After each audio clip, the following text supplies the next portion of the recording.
Hey guys, how's it going?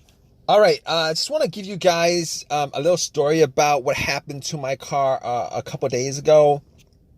So basically, what happened was the car was driving fine all day without any kind of issue, uh, and I went to Walmart, parked it there, got something, came back, and out of nowhere, it wouldn't crank. So no crank, no start issue that I had. So basically, everything on the dash worked fine. Everything in the car worked fine. There was absolutely no issues at all. The remote worked fine. Was able to get into the car. Radio was blasting. Radio was on. Everything. All right. So basically, I was thinking to myself, probably the battery was the issue. So what I did was I turned on the headlights, went out and checked out the beam, just to give me a gauge on how bright the headlights were. I could probably determine whether the battery was good or not. And the headlights were really bright. So right off the bat, I was thinking if they were that bright, I should at least get like a really slow crank if the battery was kind of low. Regardless, I had to check out where the battery was. I went and checked out where the battery was just to make sure that all the terminals were clean and they were tight. And I noticed that the terminals were a little bit corroded. There was some white bluish stuff on there. So what I did was I took out a bottle of Coke, poured it on the terminals, and was trying to clean it with some paper towels, and was able to clean it pretty good. Now the terminals weren't super tight. I was able to wiggle it out, but they were snug in there, so I knew that it probably wasn't the terminal being loose that was causing the issue. And then after I cleaned it up, popped it back on, and tried to start the car, it did the same thing. It wouldn't crank, it wouldn't start, but everything else seemed to be working all right. So at that point I was thinking to myself, all right, maybe it could be a weak ground wire. If you guys don't know what the where the ground wire is, the main ground wire is pretty much the negative terminal, and most of the time it connects to the frame of your car. So I checked it just to make sure there's no corrosion, that it wasn't split or anything like that. There was no issues with it. So what I did after that was I had a battery pack that I bought a couple of months ago, because I had the same situation where I swapped out the battery. I was hoping that it was the battery, even though I swapped it out, considering I could actually just swap it out, at Walmart. So I actually put the battery pack on there. It was at 100%. Try to start it, and still wouldn't start. So at that point, I knew it was probably not the battery.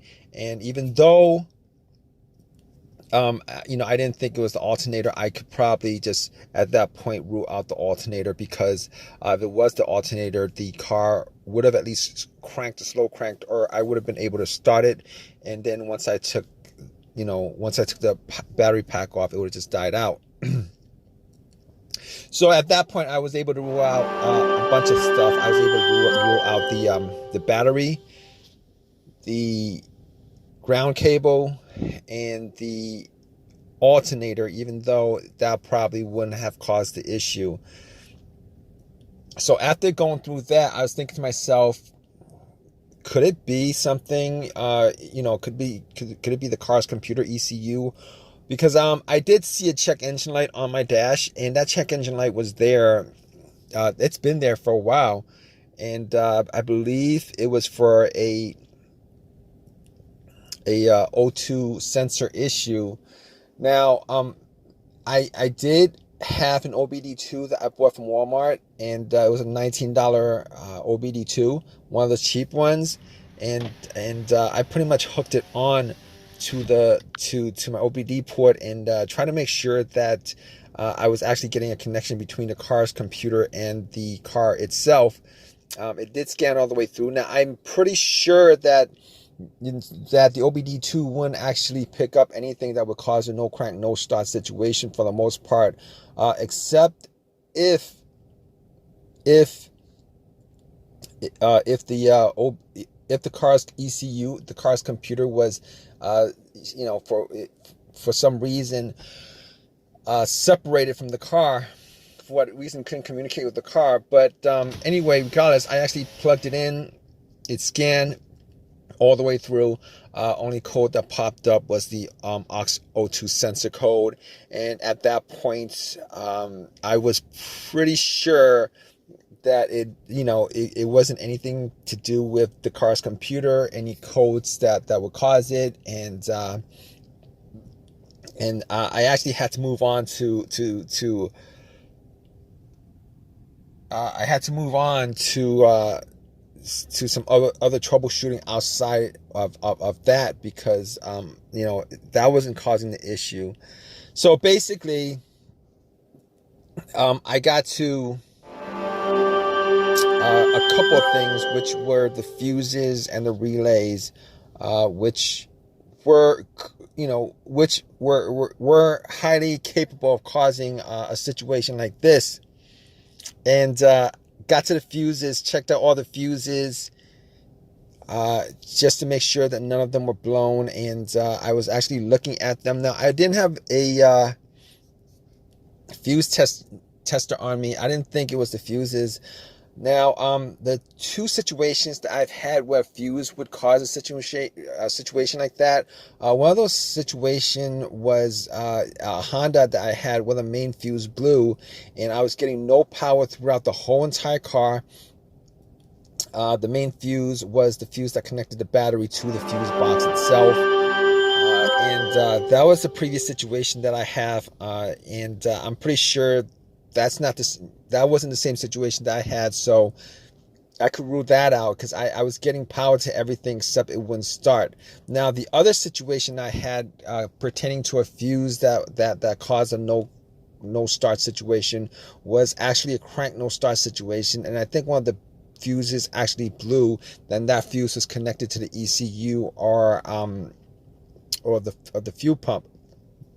And I remember once I changed out that fuse, the car would crank, but it wouldn't stop. Once I changed out that fuse, it was able to start up.